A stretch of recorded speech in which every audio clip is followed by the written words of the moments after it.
हाल ही में संपन्न हुए एमपी, छत्तीसगढ़ और राजस्थान विधानसभा चुनाव में मिली हार से कांग्रेस में खलबली मची हुई है।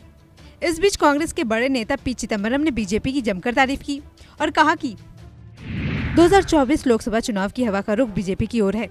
वो कभी भी चुनाव को हल्के में नहीं लेती। बीजेपी चुनाव ऐसे लड़ती है जैसे कि वो आखिरी लड़ाई हो।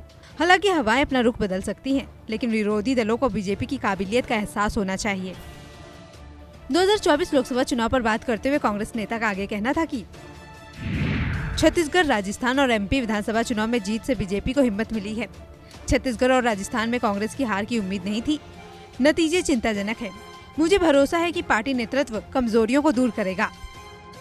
वहीं लोकसभा चुनाव के लिए गठबंधन की तैयारियों पर भी पी चिदम्बरम ने बात की और कहा कि इंडिया गठबंधन के नेताओं को ऐसी उम्मीदवारों की पहचान करनी होगी जो कम से कम 400-425 सीटों पर बीजेपी का मुकाबला कर सके। गठबंधन के नेताओं के प्रति लोगों की प्रतिक्रिया से पीएम का चेहरा ढूंढने में मदद मिलेगी।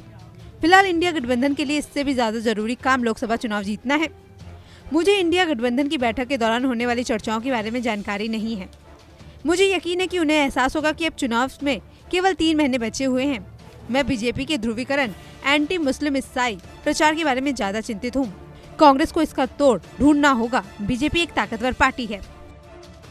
वहीं चुनाव में कांग्रेस की ओर से जाति जनगणना को चुनावी एजेंडा बनाने पर चिदम्बरम का कहना था कि ये एक जरूरी मुद्दा है, लेकिन बेरोजगारी और महंगाई इससे ज्यादा गंभीर मुद्दे हैं।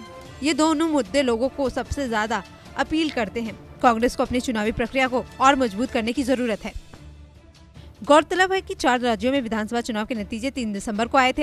एमपी, राजस्थान और छत्तीसगढ़ में बीजेपी को बम्पर जीत मिली थी। राजस्थान में बीजेपी को 115 तो कांग्रेस को 59 सीटें मिली थी, जबकि एमपी में बीजेपी को 163 सीटें मिली थी। वहीं छत्तीसगढ़ में बीजेपी को 54, कांग्रेस को 35 सीटें मिली थी। तेलंगाना में कांग्रेस को 64, बीआरएस को 39 और बीजेपी को 8, जबकि एआईएमआईएम को 7 सीटें मिली थी। नमस्कार, मैं हूं मानक गुप्ता। अगर आपको हमारा ये वीडियो पसंद आया हो तो इसे लाइक और शेयर जरूर करें, और हाँ, हमें सब्सक्राइब और फॉलो करना ना भूलें ताकि आप देश और दुनिया की कोई खबर मिस ना करें। तो जुड़े रहिए हमारे साथ और देखते रहिए न्यूज़ 24।